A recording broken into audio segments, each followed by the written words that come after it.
मैं सुधीर स्वागत करता हूं आप सभी का आपके अपने चैनल स्कोर मैक्स पर। और आज हम डिस्कस करने वाले हैं आपकी MCO 6 की unit 9 branding, packaging and servicing के इम्पोर्टेंट क्वेश्चंस। तो सबसे पहला क्वेश्चन आता है आपका इस यूनिट से कि what is branding and brand, कि ब्रांडिंग क्या होती है और ब्रांड क्या होते हैं। अगर हम ब्रांडिंग की बात करें, ब्रांडिंग क्या होता है।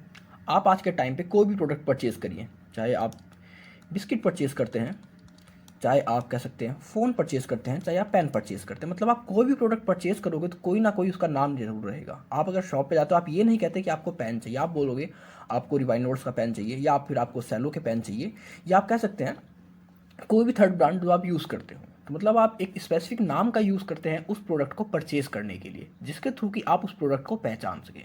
इसी तरह आप फ़ोन के अंदर ले सकते हैं। अगर आप मोबाइल फ़ोन परचेज़ करने जाते हैं तो आप ये नहीं कहोगे कि मुझे कोई फ़ोन दिखा दो, मतलब आपकी कोई एक स्पेसिफिक चॉइस होगी। जैसे आप कह सकते हैं कि आपको सैमसंग के फ़ोन चाहिए, या फिर आप कह सकते हैं आपको LG के फ़ोन चाहिए, या आप कह सकते हैं एप्पल के फ़ोन चाहिए। तो मतलब ये सब क्या है, ये अपने आप में सारे वर्ड एक कह सकते हैं एक ब्रांड डेवलप कर देते हैं, जिसके थ्रू कि उन प्रोडक्ट को पहचाना जा सकता है प्रोडक्ट के अंदर, मार्केट के अंदर, और जिसके थ्रू जब कंज्यूमर्स उस प्रोडक्ट को परचेज करता है तो उसको ईजिली याद कर सके। एप्पल क्या है, एप्पल अपने आप में कह सकते हैं उन्होंने एक ब्रांडिंग कर दी अपने प्रोडक्ट की, कि अब उस प्रोडक्ट को कंज्यूमर हज़ारों प्रोडक्ट के अंदर भी ईजिली पहचान सकते हैं। अगर हम बिस्किट्स के अंदर बात करते हैं, बिस्किट्स के अंदर आप बात करते हैं बटर कुकीज, आपका ओरियो है, तो मतलब ये सब क्या है, ये सब एक ब्रांडिंग ही तो है, जिसके थ्रू कि हम उस प्रोडक्ट को पहचान रहे हैं परचेज करते टाइम, किस तरह वो अदर प्रोडक्ट से अलग है। तो अगर हम हिस्ट्री की बात करें, पहले टाइम की बात करें, तो उस टाइम में जो ब्रांड्स के नाम हुआ करते, जो ब्रांडिंग की जाया करती, मैक्सिमम बिजनेस ओनर्स अपनी फैमिली के नेम से, अपने सर नेम से ही अपने प्रोडक्ट को डिफाइन कर दिया करते, उनकी ब्रांडिंग कर दिया करते हैं। जैसे कि आपके टाटाज हैं, बिरलाज हैं, तो ये सब क्या है, इनके नेम्स हैं जिसके थ्रू कि इन्होंने अपने प्रोडक्ट की ब्रांडिंग कर दी थी। लेकिन आज के टाइम में कोई भी अपने सर नेम्स का, अपने फैमिली नेम्स का यूज़ नहीं करता ब्रांडिंग के लिए। आज के टाइम पे कह सकते हैं बहुत ज़्यादा स्ट्रैटेजिक डिसीजन होता है किसी भी ब्रांड को ब्रांडिंग करने के लिए, किसी प्रोडक्ट की ब्रांडिंग के लिए। और अगर हम ब्रांड की बात करते हैं कि ब्रांड अब होता क्या है, तो ब्रांड क्या हो सकता है, ब्रांड कोई नेम हो सकता है, कोई वर्ड हो सकता है, कोई मार्क हो सकता है, कोई सिंबल हो सकता है, डिवाइस हो सकता है, या इन सभी का कॉम्बिनेशन हो सकता है। मतलब ऐसा कोई भी नाम, वर्ड, मार्क, सिंबल, डिवाइसेस या इनका कॉम्बिनेशन, जिसके थ्रू कि हम किसी प्रोडक्ट को पहचान सकें। मार्केट के अंदर बहुत सारे प्रोडक्ट है, लेकिन हम उस प्रोडक्ट को किस नाम से पहचानते हैं, वो कहीं ना कहीं हमारा कहलाता है ब्रांड कहलाता है। ब्रांड के आप कह सकते हैं एप्पल है। अब एप्पल का आपको लोगो पता है कि उसका जो उसका लोगो है, चाहे आपके सामने 100 प्रोडक्ट हो, आप उस लोगो को इजीली पहचान सको कि ये एप्पल का ही प्रोडक्ट है। इसी तरह आप अगर लग्जरी ब्रांड के अंदर देखेंगे तो आपके जो गुची ब्रांड है उसका क्या लोगो है, जी लोगो है उसका, मतलब उसको डबल जी को यूज़ करता है अपने लोगो को शो करने के लिए। मतलब क्या, एक तरह से ब्रांड बन चुका है, एक सिंबल उसने यूज़ किया है जिसके थ्रू की वो अपनी ब्रांड को रिप्रेजेंट करता है। तो ये था आपका ब्रांडिंग और ब्रांड। ब्रांडिंग मतलब वो नाम जिसके थ्रू की आप अपने प्रोडक्ट को, किसी भी प्रोडक्ट को मार्केट के अंदर पहचानते हैं, अदर प्रोडक्ट से अलग करते हैं, जिसके थ्रू की, जिसकी हेल्प से कस्टमर्स अपने परचेसिंग डिसीजन लेने के टाइम उस प्रोडक्ट को ईजिली याद कर सके, उसको परचेज कर सके। और ब्रांड होता है कि मतलब वो नाम, वो सिंबल, वो मार्क या वो डिवाइसेस जिसको याद करता है, जिसको कह सकते हैं मेमोराइज कर कर कस्टमर्स उस प्रोडक्ट को परचेज कर सकता है, मतलब जिसके थ्रू कि उस प्रोडक्ट को पहचानता है, तो वो कहलाता है ब्रांड। नेक्स्ट क्वेश्चन आता है आपका differentiate between packaging and labelling. तो हमें यहाँ पर पैकेजिंग और लेबलिंग के अंदर डिफ्रेंशिएट करना है, तो कहीं ना कहीं हमें इन दोनों का मीनिंग पता होना चाहिए, तभी हम इनके अंदर डिफ्रेंशिएट कर पाएंगे। तो अगर हम पैकेजिंग की बात करें, packaging refers to the various activities that are carried out for designing and developing a suitable package for a product. कि प्रोडक्ट के लिए हम किस तरह डिज़ाइन करते हैं, किस तरह डेवलप करते हैं सूटेबल पैकेज को, जिसके थ्रू कि वो प्रोडक्ट हमारे कंज्यूमर्स तक इजीली पहुंच सके, सही से पहुंच सके।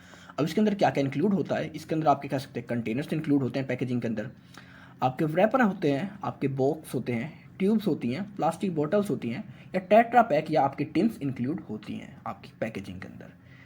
The packaging must be properly and solidly done so that it can protect the product from contamination, leakage, evaporation, spoilage, damage during its storage, transportation and promotional activities. तो packaging इस तरह की होनी चाहिए जिसके थ्रू कि हमारे प्रोडक्ट ना तो कंटेमिनेट हो सके, ना उनमें लीकेज हो सके, ना वो इवेपोरेट हो सके, स्पॉइलेज हो सके, ना ही डैमेज हो सके during the time of storage, transportation and promotional activities.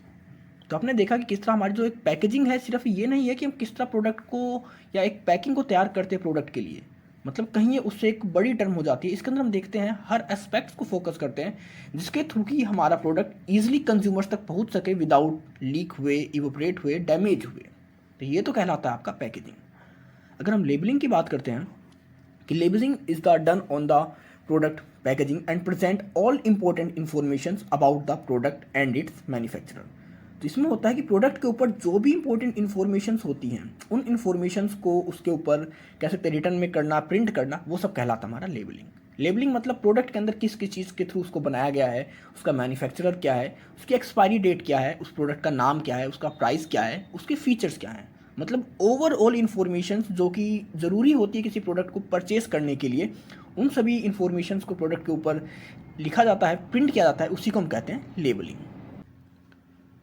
तो आपका नेक्स्ट क्वेश्चन है, what are the distinctions between brand identity, brand image and brand position. तो इसमें हमें देखना है कि ब्रांड आइडेंटिटी, हमारी ब्रांड इमेज या ब्रांड पोजीशन किस तरह एक दूसरे से अलग है। तो अगर हम ब्रांड आइडेंटिटी की बात करते हैं, ब्रांड आइडेंटिटी का मतलब क्या होता है, name, word, symbol which differentiate the brand from other brands, मतलब जिसके थ्रू की अदर ब्रांड्स के थ्रू हम अपने प्रोडक्ट्स को डिफ्रेंशिएट कर सकें, अदर ब्रांड्स के अंदर अपने प्रोडक्ट को इजीली पहचान सकें। इसका मेन बेनिफिट क्या होता है कि जिसके थ्रू हमारा कस्टमर्स मार्केट के अंदर अदर प्रोडक्ट्स के अंदर हमारे प्रोडक्ट को पहचान सकता है और उसको फिर इजीली परचेज कर सकता है। तो मतलब जिस नाम के थ्रू, वर्ड के थ्रू, सिंबल के थ्रू कंज्यूमर्स हमारे प्रोडक्ट को पहचानते हैं उसी को हम कहते हैं ब्रांड आइडेंटिटी। अगर हम बात करते हैं ब्रांड इमेज की, तो brand image is the perception about the brand among the customers. It is what consumers perceive about the brand, मतलब हमारी ब्रांड से कंज्यूमर्स क्या परसीव कर रहे हैं, क्या उनकी थिंकिंग है हमारी ब्रांड के बारे में, उनकी किस तरह की सोच है हमारी ब्रांड के बारे में, वो कहलाती है हमारी ब्रांड इमेज। अब ब्रांड इमेज के अंदर आप एग्जांपल ले सकते हैं कि एप्पल इस टाइम पे क्या है, एक कह सकते हैं हम एक लग्जरी ब्रांड है। अगर एप्पल का कोई भी प्रोडक्ट आता है, चाहे आपकी स्मार्ट वॉच होगी, चाहे आपके मैकबुक हो गए, चाहे आपके मोबाइल्स हो गए, मतलब अगर आपका एप्पल का कोई भी प्रोडक्ट मार्केट में आता है तो उसकी ब्रांड इमेज इतनी अच्छी है कि वो परसेप्शन उसका कुछ ना कुछ अच्छा ही रहेगा, कि मतलब कंज्यूमर्स को एक माइंड में एक परसेप्शन है कि अगर एप्पल का प्रोडक्ट है तो उसकी क्वालिटी बहुत अच्छी ही होगी। तो ये होता है हमारा ब्रांड इमेज, किस तरह की इमेज है हमारी मार्केट के अंदर, क्या कंज्यूमर्स क्या सोचते हैं हमारे प्रोडक्ट के बारे में, हमारी ब्रांड के बारे में। और लास्ट आता है आपका ब्रांड पोजीशन। ब्रांड पोजीशन का मतलब क्या है, is a part of brand identity and value propositions which demonstrate and advantages over rivals brand, मतलब हमारी ब्रांड की क्या पोजीशन है मार्केट के अंदर। पोजीशन हर किसी को पता होती है कि या तो हमारी पोजीशन किस तरह होगी, या तो ग्रोइंग पोजीशन होगी हमारी ब्रांड की, या डिक्लाइन पोजीशन होंगी, या कह सकते हैं कॉन्स्टेंट पोजीशन होगी हमारी ब्रांड की। किस तरह की हमारी पोजीशन है मार्केट के अंदर। हो सकता है अगर हमारी ग्रोथ पोजीशन है, कह सकते हैं डेवलपमेंट पोजीशन है, तो हम किसी भी प्रोडक्ट को मार्केट में लॉन्च करेंगे तो डायरेक्टली सक्सेस रेट पर जाएगा। अगर हमारी ब्रांड की कह सकते हो पोजीशन है डिक्लाइन पोजीशन है, तो हमारा कोई भी प्रोडक्ट वहाँ पर हम लॉन्च कर लें, उसकी कहीं ना कहीं जो सेल्स होगी वो डिक्रीज ही होगी। तो ये डिफरेंस होता है, आपका डिस्टिंक्शन है आपके ब्रांड आइडेंटिटी, ब्रांड इमेज और ब्रांड पोजीशन के अंदर। नेक्स्ट आपका, is there are difference between branding strategy for industrial product, consumer products and agriculture products, discuss them in the context of developing a brand communication strategy. कि जब हम communication strategy को develop करते हैं अपने ब्रांडिंग की, तो उसके अंदर अगर हमारे प्रोडक्ट इंडस्ट्रियल प्रोडक्ट है, कंज्यूमर प्रोडक्ट है, एग्रीकल्चर प्रोडक्ट है, तो इन सभी के बीच में किस किस तरह की ब्रांडिंग स्ट्रेटजीज का यूज़ करेंगे। अब इसके अंदर आपका सबसे पहला आता है इंडस्ट्रियल प्रोडक्ट। अब इंडस्ट्रियल प्रोडक्ट की बात करें तो यहाँ पर जो हमारे इंडस्ट्रियल बायर होते हैं वो प्रोडक्ट को डायरेक्टली किससे परचेज करते हैं, या तो मैन्युफैक्चर से परचेज करेंगे उस प्रोडक्ट को, या फिर एजेंट से। अब वो किस तरह की चीज़ों को फोकस करते हैं प्रोडक्ट को परचेज करते टाइम, तो उनका मेन फोकस होता है उनका जो प्रोडक्ट हो उसकी क्वालिटी अच्छी हो और उस प्रोडक्ट की मार्केट के अंदर डिमांड हो। ये नहीं है कि वो सिर्फ एक ब्रांड को फोकस करते हैं, किसी ब्रांड के बिहाफ वाली प्रोडक्ट को परचेज करते हैं, लेकिन वो देखते हैं कि किस तरह की डिमांड है मार्केट के अंदर रिटेलर्स की, कस्टमर्स की, क्योंकि जिस तरह की डिमांड होगी वो उसी तरह के प्रोडक्ट को परचेज करेंगे कि जिसके थ्रू वो ईजिली उनके प्रोडक्ट मार्केट में सेल्स हो सके। And retailers will make purchase order as per the demand of consumers in the market. Brand helps to build the goodwill of the company among industrial buyer. तो अगर कोई भी brand है वो consumers की नीड के हिसाब से, उनकी डिमांड के हिसाब से अपने प्रोडक्ट को परचेज करेगी, तो कहीं ना कहीं एक हेल्प करेगा उस कंपनी को अपने गुडविल को तैयार करने में कंज्यूमर्स के बीच में। तो इसमें आप एग्जांपल ले सकते हैं मित्तल स्टील्स का। तो मित्तल स्टील्स क्या इस टाइम पे, अगर हम बात करते हैं स्टील्स की, तो सबसे बड़ी एक तरह से ब्रांड बन चुकी है स्टील इंडस्ट्री के अंदर मित्तल स्टील। तो कोई भी अगर प्रोडक्ट परचेज करता है तो वो देखेगा कि मित्तल स्टील्स की प्रोडक्ट को परचेज करे, क्योंकि इसकी मार्केट के अंदर डिमांड भी अच्छी है, रिटेलर्स के थ्रू भी और कंज्यूमर्स के थ्रू भी। तो नेक्स्ट आता है आपका कंज्यूमर प्रोडक्ट्स। कंज्यूमर प्रोडक्ट्स के अंदर आपकी जो ब्रांड्स होती हैं बहुत वाइटल रोल प्ले करती हैं कंज्यूमर्स को अट्रैक्ट करने के लिए कि वो उस प्रोडक्ट को परचेज करें। Brand image express the product and their basis of the brand image consumer takes purchase decision. तो जो भी हमारी ब्रांड की जैसी इमेज होगी उसके बिहाफ पर ही हमारे जो कंज्यूमर्स होते हैं अपने परचेसिंग डिसीजंस को लेंगे। तो यहाँ पर कह सकते हैं it denotes the quality of the product, मतलब यहाँ पर जो हमारी ब्रांड होती है वो क्या दिखाती है कि हमारे प्रोडक्ट की क्वालिटी किस तरह की है। बिल्ड कस्टमर्स लॉयल्टी, कस्टमर्स की लॉयल्टी को इंक्रीज करती है, उसको बिल्ड करती है। Give competitive advantage, provide psychological satisfaction. तो यहाँ पर हमारी जो ब्रांड है बहुत ज़्यादा एक इंपॉर्टेंट रोल प्ले करती है कंज्यूमर प्रोडक्ट्स के अंदर। लास्ट होता है आपका एग्रीकल्चर प्रोडक्ट।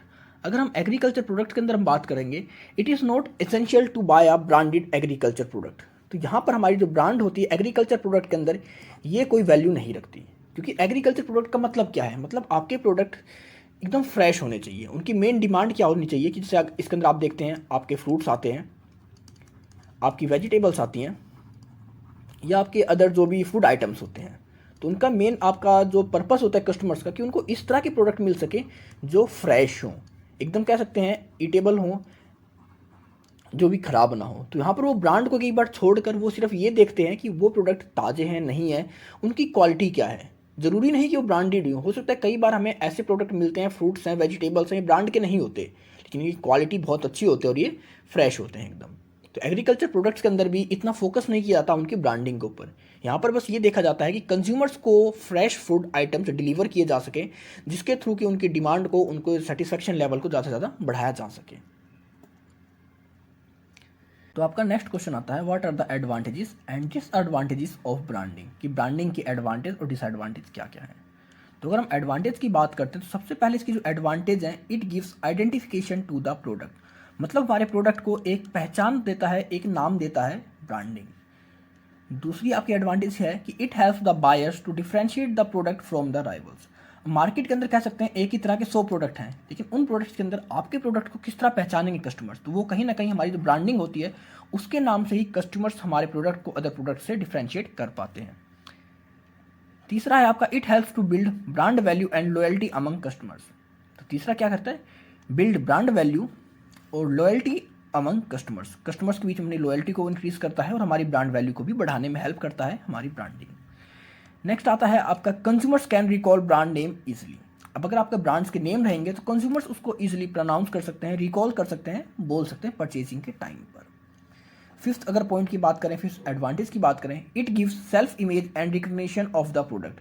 कहीं ना कहीं ब्रांडिंग के थ्रू हमारी इमेज होती है, वो खुद की इमेज तैयार हो जाती है, जिसके थ्रू कि हम अपने खुद के प्रोडक्ट अपने नाम से पहचाने जा सकते हैं।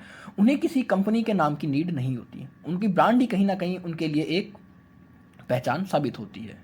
आपका जो सिक्स्थ पॉइंट है, it helps to communicate the image and the value of the product. कहीं ना कहीं ब्रांडिंग के थ्रू ही हम कम्युनिकेट कर पाते हैं अपने प्रोडक्ट की इमेज और प्रोडक्ट की क्वालिटी को, उसकी वैल्यू को। सेवंथ अगर एडवांटेज देखें तो company can charge higher prices for good brands. अगर किसी की ब्रांडिंग बहुत अच्छी है, ब्रांड बहुत अच्छी है, तो उसके लिए कंज्यूमर्स ज़्यादा से ज़्यादा प्राइस देने को भी तैयार होते हैं। अगर आपकी ब्रांड अच्छी नहीं है तो वहाँ पर आपको ज़्यादा प्राइस नहीं मिलेंगे। तो इसका बेनिफिट ये भी एक एडवांटेज है कि अगर आपकी ब्रांड अच्छी है तो उसके थ्रू आप हायर चार्जेस भी ले सकते हैं कंज्यूमर से। और आपकी जो एट्थ एडवांटेजेस हैं, company can legal right protection. अब लीगल प्रोटेक्शन का मतलब क्या है कि अब आपकी ब्रांड को, आपके नेम को, आपके लोगों को कोई और यूज़ नहीं कर सकता विदाउट आपकी परमिशन। तो ये तो थी कुछ एडवांटेजेस हमारी ब्रांडिंग की। अगर हम डिसएडवांटेज की बात करते हैं तो डिसएडवांटेज में सबसे पहला क्या है, building a brand is an expensive process. जब हम अपनी ब्रांड को डेवलप करते हैं तो एक तरह से कह सकते हैं इसमें बहुत ज़्यादा ह्यूमन रिसोर्स की, फाइनेंस की, कैपिटल की नीड होती है। तो एक तरह से कह सकते हैं बहुत ज़्यादा एक्सपेंसिव प्रोसेस होता है हमारा branding. At times even a high budget may not result in building a stronger brand.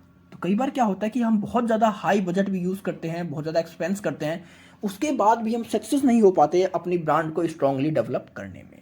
तो ये हमारे दो डिसएडवांटेज थे ब्रांडिंग के। नेक्स्ट क्वेश्चन आता है आपका how to select a good brand name, कि किस तरह हम एक अच्छी ब्रांड नेम को सेलेक्ट करते हैं। तो जब हमें कोई ब्रांड नेम सेलेक्ट करना होता है तो उसके पास हमारे लिए कुछ क्वालिटीज़ होते हैं, कुछ फीचर्स होते हैं, उन्हीं को फोकस करते हैं हम एक अच्छी ब्रांड नेम को सेलेक्ट करने के लिए।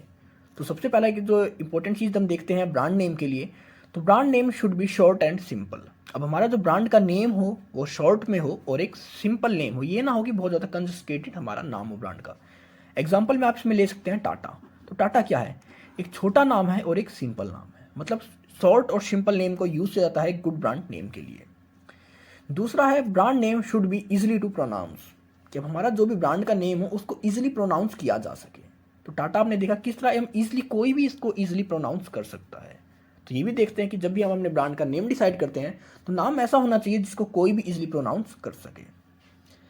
थर्ड फीचर है brand name should B suggestive. अब आपका जो सजेस्टिव का मतलब क्या है कि वो कहीं ना कहीं आपके प्रोडक्ट के बारे में बताना चाहिए। इसमें आप एग्जांपल ले सकते हैं फेयर एंड लवली। मतलब आपको फेयर एंड लवली से एक एग्जांपल मिल रहा है कि ये किस तरह कोई ब्यूटी प्रोडक्ट है। फेयर और लवली मतलब किसी ब्यूटी प्रोडक्ट के बारे में ये बता रहा है, तो ये आपके प्रोडक्ट को एक तरह से सजेस्ट भी कर रही है कि फेयर एंड लवली मतलब एक कोई ब्यूटी प्रोडक्ट है ये। फोर्थ है आपका brand name should be unique and distinctive, कि मतलब आपका जो ब्रांड का नेम होना चाहिए यूनिक होना चाहिए और डिस्टिंक्टिव होना चाहिए। मतलब अदर प्रोडक्ट से आपके जो भी सिमिलर प्रोडक्ट्स अवेलेबल है मार्केट के अंदर, आपके जो कॉम्पिटिटर्स अवेलेबल हैं उनसे आपका प्रोडक्ट अलग होना चाहिए, आपके प्रोडक्ट का नाम यूनिक होना चाहिए। ये नहीं हो कि आपका प्रोडक्ट किसी दूसरे के नाम के साथ मैच कर जाए। तो अगर आपके प्रोडक्ट दूसरे के साथ मैच करेंगे तो कहीं ना कहीं कंज्यूमर्स के माइंड में कन्फ्यूजन क्रिएट हो जाता है कि ये प्रोडक्ट किस ब्रांड का है। और फिफ्थ आता है आपका कि brand name should selected after considering it's meaning, कि जब भी हम कोई ब्रांड नेम को सेलेक्ट करते हैं तो हमें पता होना चाहिए हमने जिस ब्रांड नेम को सेलेक्ट किया है उसका मीनिंग क्या है। उसके मीनिंग को कंसीडर करने के बाद ही उसको फाइनलाइज करना चाहिए। अब ये नहीं कि हमारा कोई प्रोडक्ट तो हमारा फूड प्रोडक्ट है और वहाँ पर हमारा जो ब्रांड नेम हो वो कह सकते हैं आईटी से रिलेटेड हो, तो इस तरह की कभी ब्रांडिंग का यूज़ नहीं कर सकते हम। मतलब अपने ब्रांड्स के नेम को भी कंसीडर करते हैं, उसकी मीनिंग को भी कंसीडर करते हैं अपने ब्रांड नेम को डिसाइड करने के लिए। तो ये कुछ हमारे पास कह सकते हैं फीचर्स है, क्वालिटीज़ को देख कर ही हम एक गुड ब्रांड नेम का सिलेक्शन कर सकते हैं। तो नेक्स्ट क्वेश्चन है आपका explain the different branding strategies. तो हमें एक्सप्लेन करना है डिफरेंट ब्रांडिंग स्ट्रेटजीज को। तो अगर हम ब्रांडिंग स्ट्रेटजीज की बात करें तो नॉर्मली हमारे पास दो तरह की ब्रांडिंग स्ट्रेटजीज होती हैं। एक तो होती है आपकी इंडिविजुअल ब्रांडिंग और दूसरी होती है फैमिली ब्रांडिंग। तो अगर हम इंडिविजुअल ब्रांडिंग की बात करें, it is the selling each product with a separate brand name. मतलब हर प्रोडक्ट के लिए हम एक अलग से ब्रांडिंग करते हैं, अलग अलग नाम का यूज़ करते हैं। इसमें आप एग्जांपल ले सकते हैं, जैसे ये आपकी यूनिलीवर है। तो यूनिलीवर जो कंपनी है वो सोप्स को इस टाइम पे सेल करती है, लेकिन इसके सारे के सारे प्रोडक्ट्स का एक अलग नाम है, एक अलग ब्रांड है। शायद आपको भी पता भी ना हो कि एक ही कंपनी के प्रोडक्ट है। जैसे आपका लक्स, आपका रेक्सोना, आपका लाइफ बॉय, इन तीनों की ब्रांडिंग इस तरह करी गई है कि इनका एक दूसरे के ऊपर कोई भी इफेक्ट देखने को नहीं मिलता। अक्सर कंज्यूमर सोचते हैं कि वो लक्स प्रोडक्ट यूज़ कर रहे हैं, रेक्सोना यूज़ कर रहे हैं, या कह सकते हैं लाइफ बॉय यूज़ कर रहे हैं, लेकिन ये तीनों प्रोडक्ट्स हैं एक ही कंपनी के, बस इनकी ब्रांडिंग इस तरह करी गई है कि ये तीनों एक दूसरे से अलग अलग दिखते हैं मार्केट के अंदर। अगर हम इसके अंदर स्ट्रेंथ की बात करते हैं, जो हमारे इंडिविजुअल ब्रांडिंग करते हैं, हर प्रोडक्ट की एक अलग ब्रांड को डेवलप करते हैं, तो इसकी स्ट्रेंथ होती है कि every product has is own identity. तो हर प्रोडक्ट की अपनी एक अलग पहचान होती है। अगर इसमें से कोई एक प्रोडक्ट फेल हो भी गया तो दूसरे प्रोडक्ट के ऊपर उसका कोई इफेक्ट देखने को नहीं मिलता। मतलब तीन तरह के आपके पास प्रोडक्ट है, तीनों की अलग अलग पहचान है। अगर एक प्रोडक्ट किसी रीज़न से फेल हो गया तो दो प्रोडक्ट के ऊपर इसका कोई भी इफेक्ट देखने को नहीं मिलेगा। अगर इसकी हम वीकनेस की बात करें कि हमारी जो कह सकते हैं इंडिविजुअल ब्रांडिंग होती है, इसकी वीकनेस क्या है, it is the costlier strategy. A lot of money have to spend on the promotion of each product to promote each brand in the consumers mind. तो जब आप हर प्रोडक्ट के लिए एक अलग ब्रांड को डिसाइड कर रहे हैं, उसको प्रमोट कर रहे हैं, उसके लिए इन्वेस्टमेंट कर रहे हैं, उसका प्रमोशन कर रहे हैं, तो कहीं ना कहीं आपके लिए एक बहुत ज़्यादा कॉस्टली स्ट्रैटेजी हो जाएगी। इसके अंदर आपकी जो मनी है बहुत ज़्यादा लगती है। मतलब अगर हम वीकनेस की बात करते हैं तो ये सिर्फ कह सकते हैं बहुत ज़्यादा कॉस्टली होती है हमारी ब्रांडिंग, हमारी कह सकते हैं फर्म के लिए, कह सकते हैं हमारी इंडस्ट्री के लिए। अगर इसकी हम स्ट्रेंथनेस की बात करते हैं तो यहाँ पर हर प्रोडक्ट की एक अलग अलग नाम होता है, आइडेंटिटी होती है। उसमें से अगर कोई एक प्रोडक्ट फेल हो भी जाता है तो उसका इफेक्ट दूसरे प्रोडक्ट पर देखने को नहीं मिलता। नेक्स्ट आता है आपका फैमिली ब्रांडिंग। फैमिली ब्रांडिंग क्या होती है कि when a company sells all its product under a single brand name. जब कंपनी एक ही सिंगल ब्रांड नेम के अंदर अपने सभी प्रोडक्ट्स को सेल करती है तो उसे हम क्या कहते हैं, फैमिली ब्रांडिंग। मतलब फैमिली की तरह ट्रीट करते हैं वो, कि मतलब फैमिली का जैसे कह सकते हैं मुखिया होता है, हेड एक ही होता है, उसके मेंबर्स हो सकते हैं बहुत सारे, तो उसी तरह यहाँ पर ब्रांड का नेम एक ही होता है लेकिन उसके प्रोडक्ट्स बहुत सारे हो सकते हैं। अब इसके अंदर आप एग्जांपल ले सकते हैं अमूल का। अमूल इस टाइम पे कह सकते हैं कि बहुत सारे प्रोडक्ट को सेल्स करता है सिंगल ब्रांड नेम के अंदर, जैसे कि आपके अमूल की चॉकलेट्स आती हैं, अमूल के चीज़ आते हैं, बटर आते हैं, आइसक्रीम आते हैं, और आपके कह सकते हैं इस टाइम पे मिल्क और आपके जो कर्ड हैं वो भी अमूल के आते हैं। तो ये आपने क्या देखा कि मतलब ब्रांड तो नेम एक ही है अमूल, लेकिन प्रोडक्ट इसके बहुत ज़्यादा हैं, तो ये कहलाती है आपकी फैमिली ब्रांडिंग। अगर हम स्ट्रेंथ की बात करें फैमिली ब्रांडिंग की, तो प्रमोशनल कॉस्ट इज़ लेस। तो हमारे यहाँ पर जो प्रमोशनल कॉस्ट होती है लेस होती है किसी भी फर्म की, क्योंकि आपके पास प्रोडक्ट कितने भी हो, आप प्रमोशन सिर्फ अपनी एक सिंगल ब्रांड का करोगे, प्रमोशन आप सिंगल ब्रांड का करोगे, लेकिन कहीं ना कहीं उसके थ्रू आपकी जो सेल्स है वो आपके हर तरह के प्रोडक्ट की इंक्रीज होगी। तो जब आप एक ही जगह प्रमोशन कर रहे हो और आपका प्रॉफिट उसको हर प्रोडक्ट में मिल रहा है, तो ये तो आपकी हो जाती है एक स्ट्रेंथ हो जाती है फैमिली ब्रांडिंग की। तो अगर हम वीकनेस देखते हैं हमारी फैमिली ब्रांडिंग की, तो वीकनेस इसमें यह है कि even a single product in the group is perceived negatively, it affect adversely the whole product line. जैसे आपने देखे थे कि एक ही ब्रांड के अंदर कई तरह के प्रोडक्ट को सेल्स करते हैं, अगर उस प्रोडक्ट लाइन के अंदर किसी एक प्रोडक्ट के अंदर भी कोई नेगेटिविटी आ गई, जैसे आप कह सकते हैं चॉकलेट्स के अंदर कोई नेगेटिविटी आ गई कि मतलब कोई चॉकलेट ख़राब निकली, उसका नेगेटिव हेल्थ पड़ा हमारे कंज्यूमर्स के ऊपर, मतलब किसी भी एक प्रोडक्ट की वजह से अगर कुछ नेगेटिविटी फैलती है, तो कहीं ना कहीं उस नेगेटिविटी का पूरा इफेक्ट देता है हमारी प्रॉपर उस चेन के ऊपर, हमारे ओवरऑल प्रोडक्ट्स के ऊपर, क्योंकि हमारी ब्रांड नेम तो एक ही है। अगर ब्रांड नेम एक है तो वहाँ पर कंज्यूमर्स का बिलीव होता है कि अगर हमारा एक प्रोडक्ट खराब निकला है तो अदर प्रोडक्ट्स उसके खराब ही होंगे। तो यहाँ पर होता है अगर हमारा एक प्रोडक्ट खराब निकल जाता है तो उसका कहीं ना कहीं नेगेटिव इफेक्ट देखने को मिलता है हमारी प्रोडक्ट की पूरी प्रोडक्ट लाइन के ऊपर। तो ये हमारी एक वीकनेस थी फैमिली ब्रांडिंग की। तो ये आपके क्वेश्चंस खत्म होते हैं। आई होप आपको सब कुछ समझ में आ गया होगा। अगर आपको कोई इशू है, कोई डाउट है, तो आप कमेंट सेक्शन में कमेंट कर सकते हैं। और अब आप मुझे मेरे इंस्टाग्राम और टेलीग्राम पर भी फॉलो कर सकते हैं, जिसके थ्रू कि आपको इग्नू के रेगुलर अपडेट्स और पीडीएफ इजीली मिल सकें। तो मिलते हैं जल्दी एक नई वीडियो के साथ, तब तक के लिए take care, goodbye friends.